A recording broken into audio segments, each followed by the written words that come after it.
Hola mis queridos, bienvenidos una vez más a estas lecturas de la obra de Cristo. Hoy nos internaremos en la lección 11, la oración, efectos de la oración, su práctica, y la haremos en dos partes. Pero antes, vayamos a la invocación al Maestro. Maestro querido, permite a mi espíritu elevarse hasta tus plantas, para beber en las verdaderas fuentes de la sabiduría y absorber tus fluidos poderosos de amor y fe, de purificación y fuerza espiritual y material, de poder espiritual, de paz, comprensión, salud, prosperidad y armonía para derramar sobre mis hermanos. La oración siempre es seguida por un resultado, cuando es hecha en condiciones convenientes. Nunca hombre alguno oró sin aprender alguna cosa.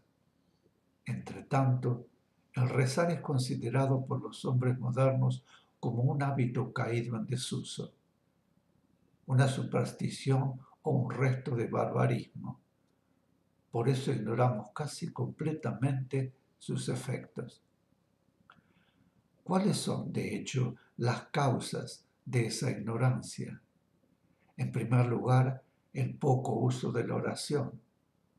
El sentido de lo sagrado está a punto de desaparecer entre los civilizados.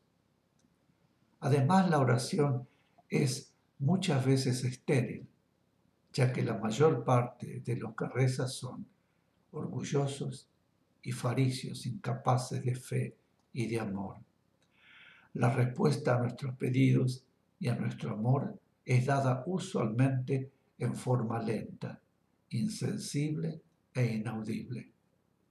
Los observadores quedan a menudo desorientados por el hecho de que la respuesta está, en muchos casos, lejos de ser aquella que se esperaba.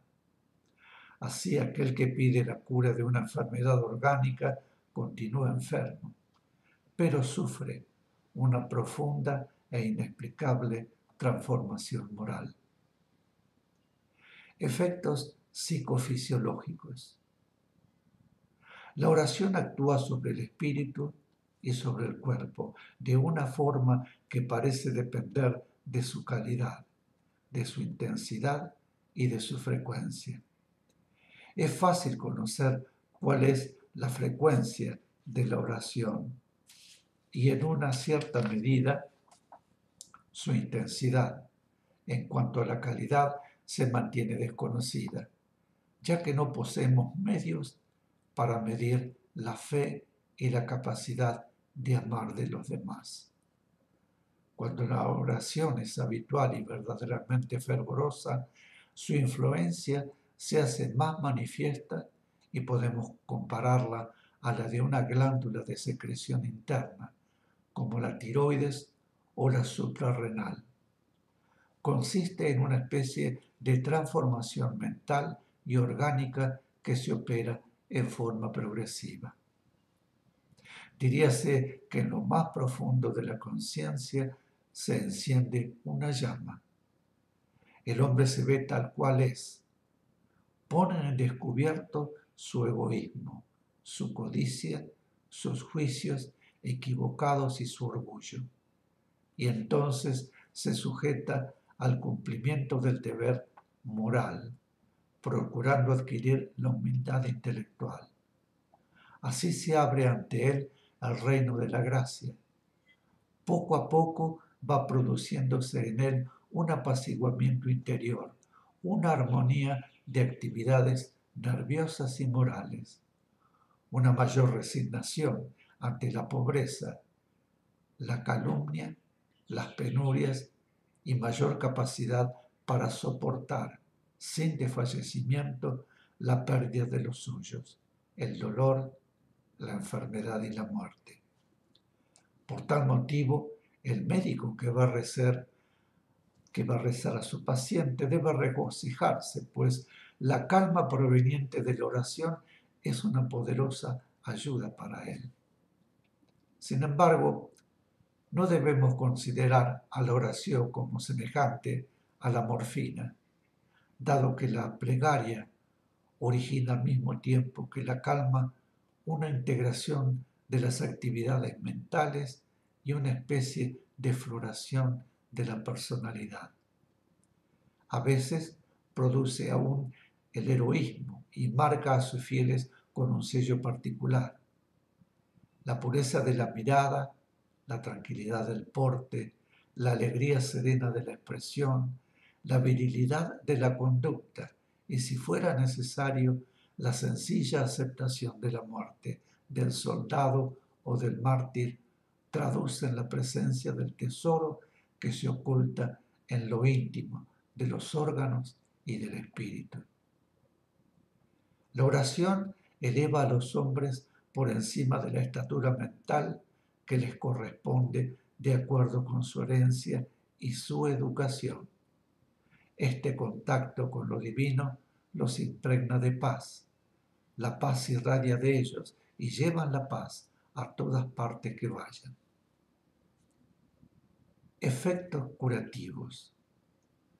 Los efectos curativos de la oración en todos los tiempos han despertado la atención de los hombres. Hoy aún es corriente oír hablar de las curas obtenidas gracias a súplicas dirigidas a Dios y a los santos, aunque cuando se trata de dolencias susceptibles de curarse espontáneamente o con ayuda de medicamentos vulgares, es difícil saber cuál fue el verdadero agente de la cura. Es solamente en los casos en que la terapéutica es inaplicable o en que no produce efecto, que los resultados de la oración pueden ser verificados en forma segura. La repartición médica de Lourdes ha prestado un gran servicio a la ciencia, demostrando la realidad de esas curas. La oración tiene a veces un efecto que podríamos llamar explosivo. Hay enfermos que han sido curados casi instantáneamente de afecciones tales como el lupus facial, cáncer, infecciones renales, tuberculosis pulmonar, tuberculosis ósea, tuberculosis peritoneal, etc. El fenómeno se produce casi siempre de la misma manera. Un gran dolor y enseguida la percepción de estar curado. En algunos segundos o, cuando mucho, en algunas horas, los síntomas desaparecen y las lesiones orgánicas cicatrizan. El milagro es caracterizado por una extraña aceleración de los procesos normales de cura y tal aceleración nunca fue observada. Hasta el presente, en el transcurso de experiencias hechas por cirujanos y fisiólogos. Para que estos fenómenos se produzcan, no es necesario que el enfermo ore, pues han sido curadas en Lourdes criaturas que aún no hablaban y también personas incrédulas. Alguien, entre tanto, oraba cerca de ellos. La oración hecha por otro es siempre más fecunda que la hecha por la propia persona, interesada en recibir los beneficios. De la intensidad y calidad de la plegaria es que parece depender su efecto. Tales son los resultados de la oración, de que yo tengo conocimiento cierto. Lo que sabemos ya en forma segura es que la oración produce efectos palpables. Por muy extraño que esto pueda parecer, debe considerar como real que quien pide recibe y que siempre se abre la puerta a quien golpea. La importancia de la oración está en relación directa con su intensidad, emanada de la fe, del que ora y con su intención, conectada con los sentimientos del que pide.